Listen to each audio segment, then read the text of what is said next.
Hi, I'm Connie Seaman. Welcome to the Antelope Valley Recreational Directory. This is Dakota and we're here at Big Rock Creek Camp. Y'all come!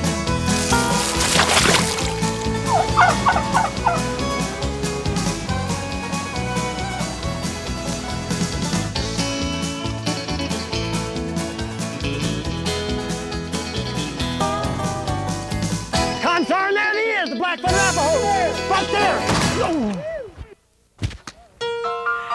Here we are with Joyce Bilgrave at Big Rock Creek Camp, and what a spectacular place you have here. Connie, you are right. It is spectacular. It's a wonderful place.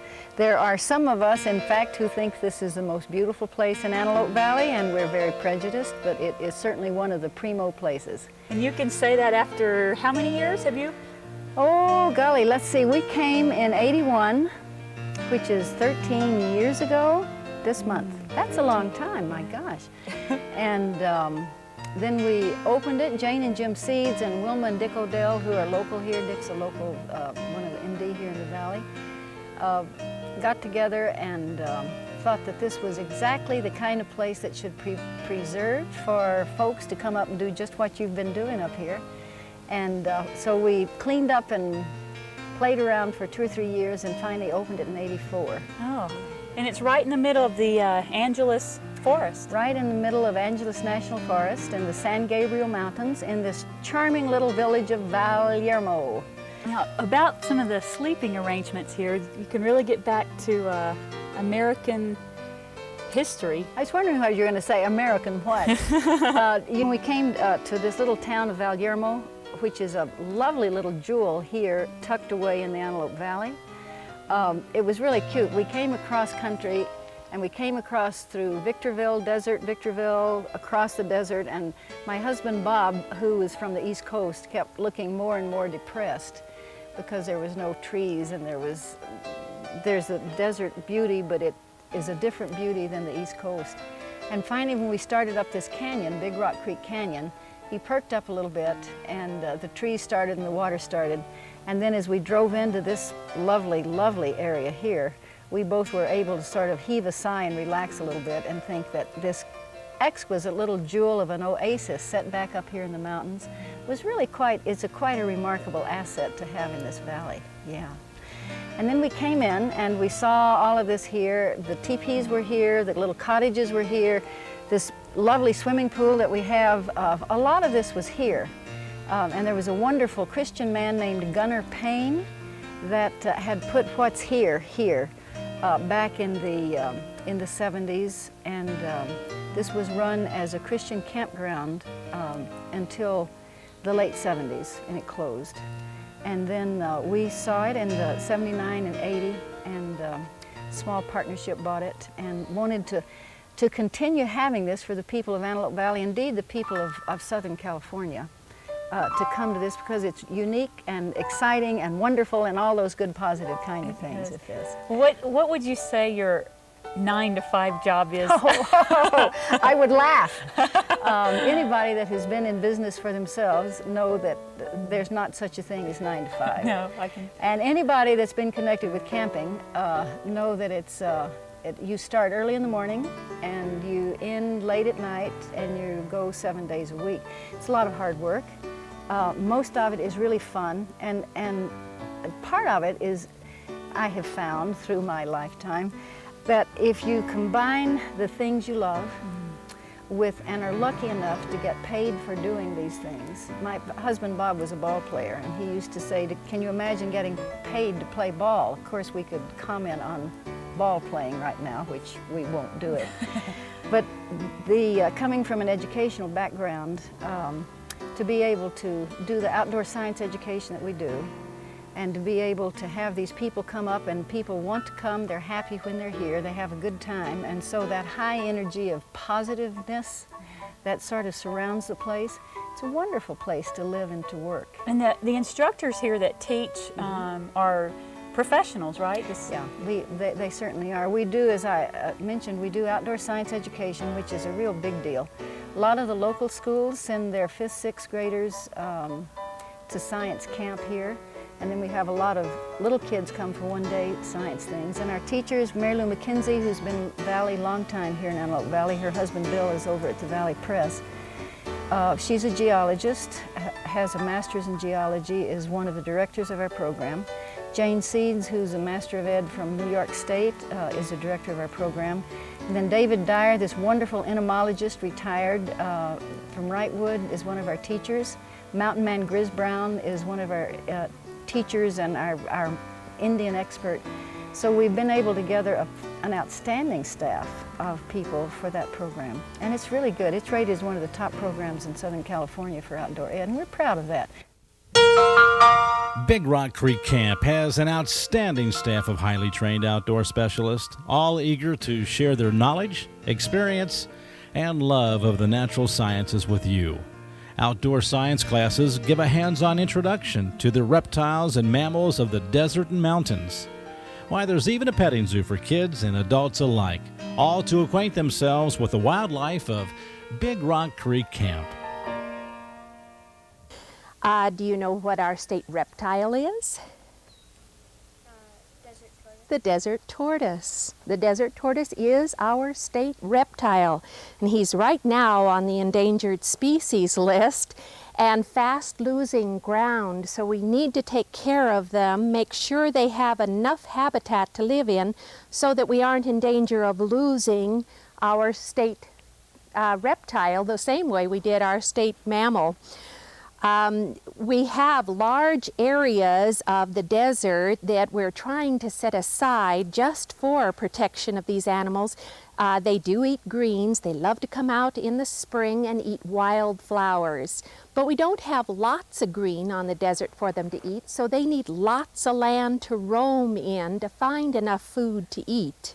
Tony is a male tortoise, and the way I know he's a male is on his underside of his shell. He is concave, it dishes in. Can you all see that it dishes in there? The reason for it being concave on the bottom is for mating purposes. Obviously, if he had a flat shell and went to mate on the female, he'd just kind of slide off. So the way you remember is the male is the concave, so it fits over the female's shell, and that's how you can remember male from female. Of course, this setting is an incredible setting for the study of outdoor science, too. So that's one of our main business. Our main thrust, of course, is a campground, is a Christian campground, family campground. Some people have started calling it a resort because it's so beautiful, and that's okay, too. We have the teepees, which are sort of fun and rustic, and then we have these lovely little cottages that were built by the Beeries back in the 20s that are charming, as I'm sure you've been through them. If you haven't, by all means do. The teepees are authentic too, aren't they? Yeah, they're authentic as you can get with Candace. They're made, of course, but they're based on authentic Indian teepee designs. Yeah, we don't have buffalo robe teepees here, but they are fun. They're fireproof because the fire marshal says they're fireproof, and they're up on carpeted platforms so you don't sit in the dirt. But they're fun, and it's a chance for kids to get out and have a touch of American history, and children enjoy staying in them, and a lot of adults enjoy it too. You wouldn't to live in, but it's fun to be there. And the cottages are charming. You know, they're lovely. And then we have, of course, the RVs over here, and then you can bring your own tent. So we have tried to make a variety of housing accommodations for different people's desires and pocketbooks, and get a wide variety of people coming up from all over. Yeah, there's such an appeal. Not only that's something that was so exciting for me. I mean, the beauty of it is fun, but it's such an experience because of all the different things you do have, from the horseback riding. And do you partake in a lot of these too? I try to. I go riding every chance I can get because it's so fun, and the trail rides are so spectacular with that. But then this has been for years a special place in Southern California. Back in the early days, it was a powwow place, a meeting place for local Indians. And my understanding is that some of the native Indians here and coastal Indians would come and meet around these springs. Some nice pictographs down canyon here, and we find relics of that. And the Indians would use this for gathering piñon nuts, a lot of piñon trees up here. And then in the late 1800s, there was a Pasadena attorney named Louis Luckel that came out and bought it because he used it as a hunting camp. And then in the 20s, Noah Beery, who was the brother of Wallace Beery. Remember the silent movies? I don't know if you're not old enough to remember those things.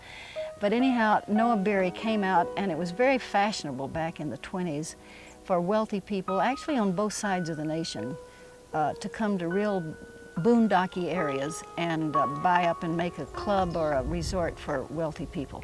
So Noah Beery saw this, thought it was wonderful. He was a rugged cowboy type of guy. So he bought it from the Luckels and put in the cabins that you've seen around, and put in a swimming pool, and had a zoo here, had a big dance hall, dining hall that was wonderful. They had a still back up in the hills here, they say, where they made bootleg whiskey, and had a lookout down on 38, and when the feds would come, they would close down everything.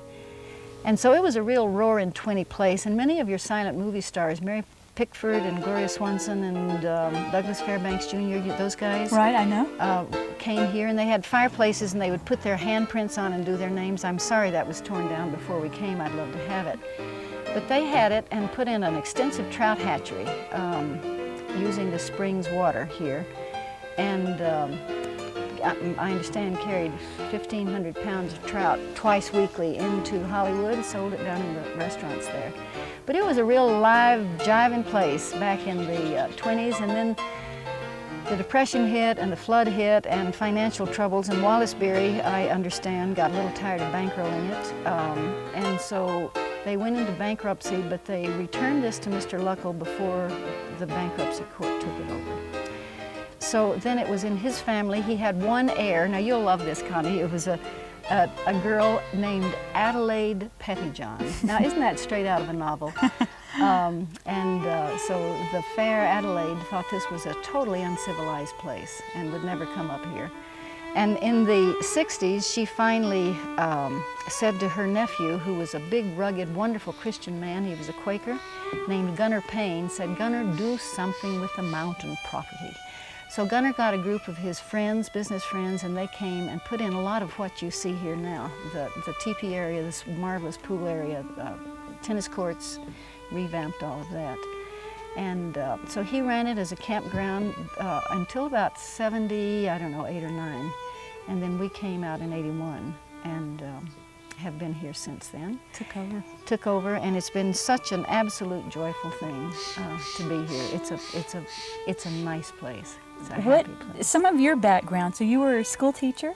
Teacher for a long time, taught everything from kindergarten through college, was principal of a school for 10 years in Baltimore, Maryland, and felt that the Lord was leading us here after we saw it, and so it's been a real pleasure and particularly satisfying to continue the educational part since we've been here, and that's been an important part. Of course, this is an incredible place for the study of outdoor science, and kids often that can't excel in a classroom, you got them out here to this kind of a place and they absolutely blossom. And of course, particularly in Southern California, where so much of our life is plastic, no offense to Southern California, but you just don't have a whole lot of open wilderness area. And so we felt, and I feel indeed, that it's really important that people have a chance to go to a real place and experience real live little flies and real live snakes and real live mountain lions and real live trees and real live springs, to have this as a first-hand experience. So that's been an important part of our agenda. And they get that education here with the, I know you have a trail ride, the hike. Horses is on your mind. Yeah. Dakota and I are buddies. Yes, you were. You did a good job. We do one-day outdoor ed programs where schools can come in for just one day, and we have botany, geology, biology, reptiles, and last year we, in earnest, started developing a team-building leadership training program using his experience as a rock climber, mountain climber, and so we put low ropes in, and then this year we are being able, even as we talk, our high ropes element is going in, and that's a great addition to what we're being able to do. And it has a 650-foot zip line. Our main thrust, of course, is providing facilities for churches or Boy Scouts or Girl Scouts or Y groups or business groups to come and have retreats and campouts, that sort of thing. This weekend we had, for instance, this wonderful father-son campout. That was just wonderful. And to see fathers be able to spend this quality time with their kids is really special. And that makes my heart happy when we can provide the kind of place where families want to come and do some real quality time. I'm going to have to agree with everybody else in America that I think our families are in trouble. I think our society must reroot itself, and for us to be a small part of that is important to me. All hail King Jesus, all hail Emmanuel, King of kings, Lord of lords, bright morning star, and throughout eternity I'm going to praise Him, and forevermore I will reign with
What would be a typical day of a kid at science camp here? Science camp, oh, what fun. Well, they come, and they get here usually around 10:30 or so in the morning, and they pile out of their buses, and of course they're so anxious and excited, and what are we going to do, and what are we going to say, etc. We bring them all together, welcome them, and get them settled in their teepees. And then we have an orientation game, and then we start immediately into science programs. Now, Mary Lou McKenzie, whom I mentioned earlier, talented woman, very gifted woman, geologist. We may take them on a 2-hour geology hike. We'd break them up with groups, one teacher, one of our staff, for every 25 kids. And so our staff plus their teachers, they may go off on a 2-hour, 3-hour geology hike. Jane might take them for a study of the early uses of native plants. We've got a great course with that. They come back, have a free time where they might go swimming, might go fishing. We've got great fishing, by the way. We might go to the petting zoo, numbers of things. And then we'd have dinner. After dinner, we have group games, and group games are called initiative games, and this is not team games, but they're games that we use for part of our leadership training of team building, where you have to work together to accomplish a goal. After games, we might have campfire. We have a dynamite campfire man, Mountain Man Grizz Brown, half buffalo, half mountain lion, half whatever he is, but a very talented guy. Well, I come from Alabama with a banjo on my knee, and I'm going to Louisiana, my true love for to see. Well, it rained all night the day I left, the weather it was dry. The sun's so hot it froze to death. Susanna, don't you cry. Oh, Susanna, oh, don't you cry for me, for I come from Alabama with a banjo on my knee. Oh, Susanna, oh, don't you cry for me, for I come from Alabama with a banjo on my knee. Mountain men are very proud of themselves because in whatever situation they find themselves in, they can usually get out of it. Whether it be bears or Indians or lack of food or avalanches or emergency situations, they know how to get out of it. But from time to time, we have a habit of getting into trouble, and there's only one person who can get us out, and that's the God who created all things. And we trust him, and we're awful glad that he's there. And this song is our tribute to him and his faithfulness to us.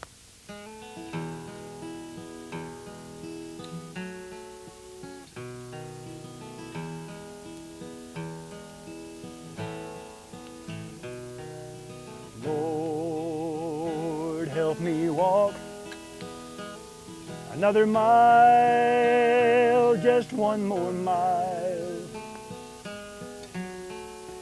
I'm tired of walking all alone. And Lord, help me smile another smile, just one more smile. Well, old Dan Tucker was a fine old man. He washed his face in a frying pan. He combed his hair with a wagon wheel. Died with a toothache in his heel. Get out the way, old Dan Tucker. Get out the way, old Dan Tucker. Get out the way, old Dan Tucker. You're too late to get your supper. I was amazed when I walked in Daniel's den at the rock work done in the bathroom and the house. Everything. Well, you know, these cottages were built. These were ones that the Berries had put up back in the 20s. And they're beautiful, aren't they? Yes. And to come in and see all of that still in such wonderful shape, and then some of the remodeling that was done on the Good Seed cottage with that Pecky cedar interior is just nice. Now, Noah's Ark, which was Noah Berry's little private home, that was where he lived. We've tried to keep that really just exactly like we found it, with that little sleeping loft and all that rough interior with the stonework is beautiful, and that big fireplace. Yeah, they're nice. In fact, and we were speaking of snow, and to have the snowy day outside and it's snowing and snuggle in there with that fireplace is just, you know, that's nice. Oh, yeah. That's just nice. There's trout fishing. Oh, Connie, there is. Are you a trout fisher man, fisher I am woman? beginning to be a fisher All right. woman. Well, this is fun. I think back in the 20s when the Berries had this as commercial trout fishing, incredible series of trout ponds. We have 36 handmade rock ponds that go from 20 feet to 90 feet, cement bottom that all gravity water feed down into each other. Now we've reclaimed some of those and they come down into great big holding tanks. And so we keep those heavily stocked with rainbow trout, and a lot of people really like to fish, and this is one of the fine places to come fish. We do charge per pound, but you don't have to have a fishing license. And the kids are almost assured to catch them. So we have a lot of families who come and let their kids throw them in. Then down at our big pond, down below where the big pond comes in with a little island on it, Okay. we keep that stocked too, and that's for the real fishermen. And they go down, it's more of a challenge and beautiful with all those big trees around it and the overflow falling. You know, that's a nice place to go fish. So we do. We've got a lot of folks who come up really just for the fishing. I And saw that's nice. some of the kids with the fathers Yes. today with Yeah. a few fish on their Yeah. lines. And if the excitement of seeing a little kid who's never caught a fish, put that thing in and catch a fish is precious. It's priceless. And so that's fun. But then we have a lot of adults who just like to fish and come up and catch dinner and take it home. And I don't know who cooks it, but they sure do enjoy that. So that's been a nice addition to what else we offer here. Connie, now you've been asking a lot of questions, but let me ask you a question.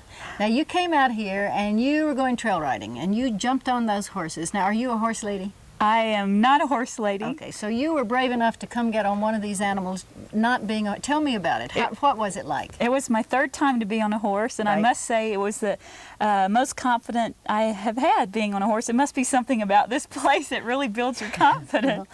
Okay. But the trail ride was spectacular. The mountains, we went way up in the mountains, and we had very steep slopes to go down, and I was so confident riding because of the guides. Our guide said, oh, the horses have done this before. I figured, hey, if they've done it, I can do it.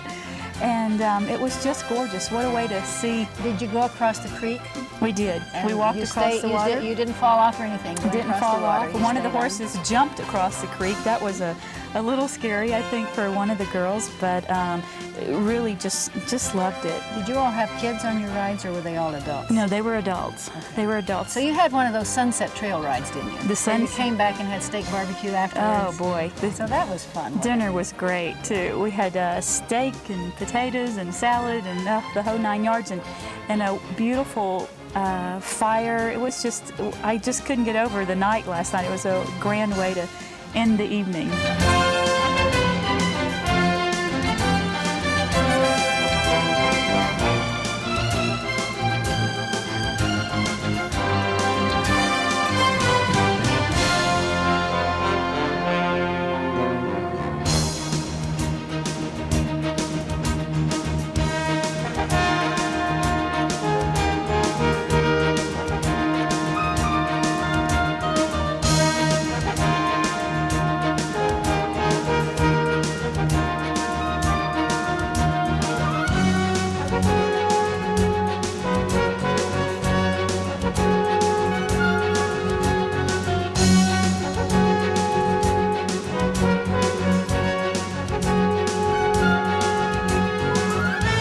What a beautiful place, Big Rock Creek Camp, located at the 5,000-foot elevation, totally surrounded by Angeles National Forest.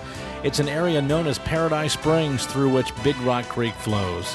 Stay in Indian teepees, tents, rustic mountain cabins, whatever you prefer. Recreational facilities include their competition-sized pool, tennis, volleyball, hiking trails, trout fishing, you name it, it's there at Big Rock Creek Camp.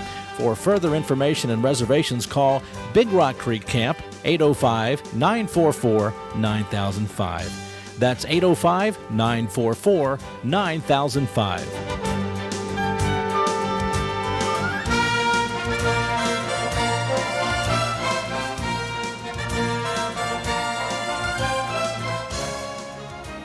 Dakota and I want to thank you for joining us at the Antelope Valley Recreational Directory. There's fun for the entire family at Big Rock Creek Camp.